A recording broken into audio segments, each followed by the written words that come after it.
Okay, I was wondering, you motherfuckers are alive. Turn all the lights up, let's look at you guys. There we go, all the way in the top, all the way in the back. You guys should turn around, look at that shit right there. So, I have an opportunity to talk to you guys, and I wanted to say,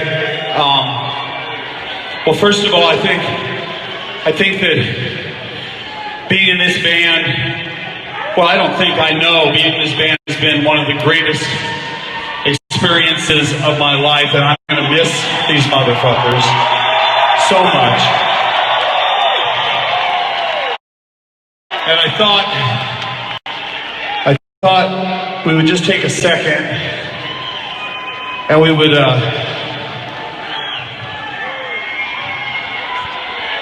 I would take you guys through a little bit of a history lesson. And if you sit down for a second with me, sit down with you, I can tell you a story. A lot of you don't know this story. In fact, I don't know if any of you know this story.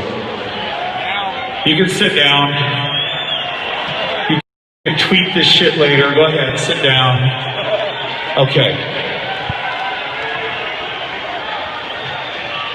Tommy, you think that shit's funny, don't you? Okay. This is correct. In 1981, we got together.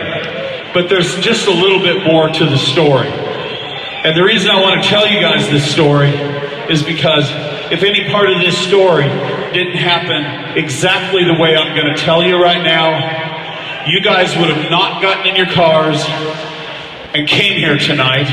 We would not be on this stage, the four of us together. None of these songs would have been written that we get to play for you guys.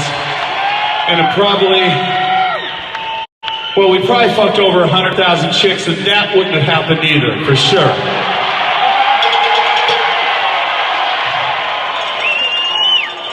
So this is what happened. It was 1981. I was a struggling musician. I was in another band. I was in Los Angeles, California, and I was sitting there one day at rehearsal, band rehearsal, and no disrespect to those guys, but I looked over and I thought, fuck, you guys suck. And at that moment, I didn't know that that decision to quit that band would change my life forever. I didn't have a car. I started walking home.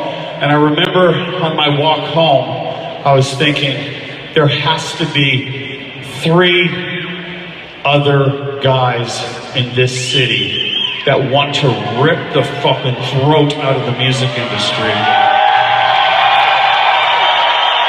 And at the time, in Los Angeles, it was all about skinny ties and short hair and conforming and kissing ass, and that shit was called New Wave. Was it that bad? Well, you should have been in Los Angeles, because that shit sucked balls, man.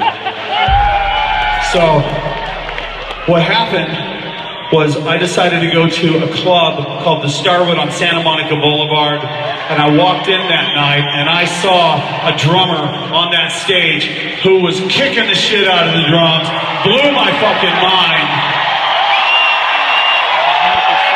I walked backstage, he was sitting there on the floor, he was wearing girl spandex pants, and he had 2 chicks with him, and that was Tommy fucking Lee.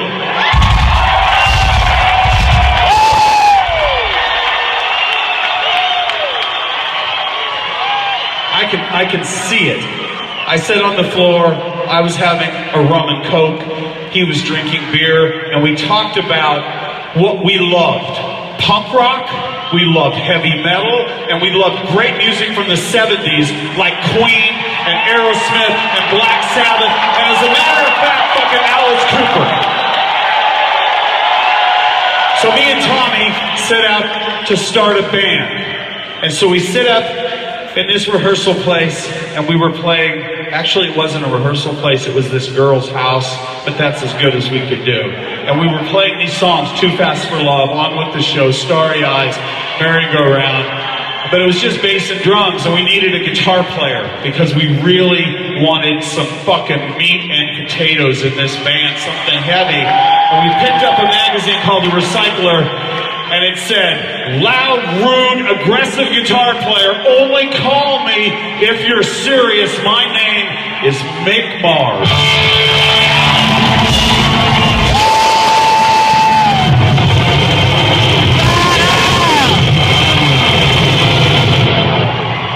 That's right. So the three of us, and I know this is a long story, but I think the point is important. We just sit there and we were playing and playing and playing these great songs, and we needed a lead singer. Sit down, story time's not over. Because this story could go on for an hour, because I like to talk, okay? So we needed a lead singer. And Tommy goes, I know a singer, but he's in another band. We went back to the Starwood. We walked in, and this lead singer walks on stage in white leather pants, a white leather jacket, and fucking white hair. And I never heard a voice like that. And fucking hell, if that wasn't Vince Neil, where are you, motherfucker? Turn that light on. There he is.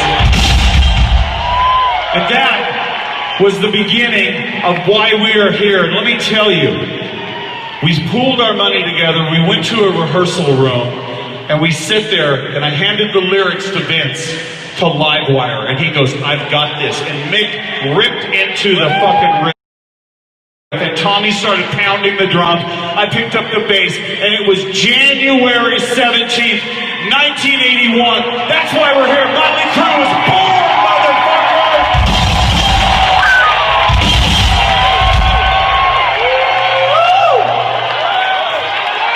We love you, and we promise that our music is gonna haunt you till the fucking day that you die.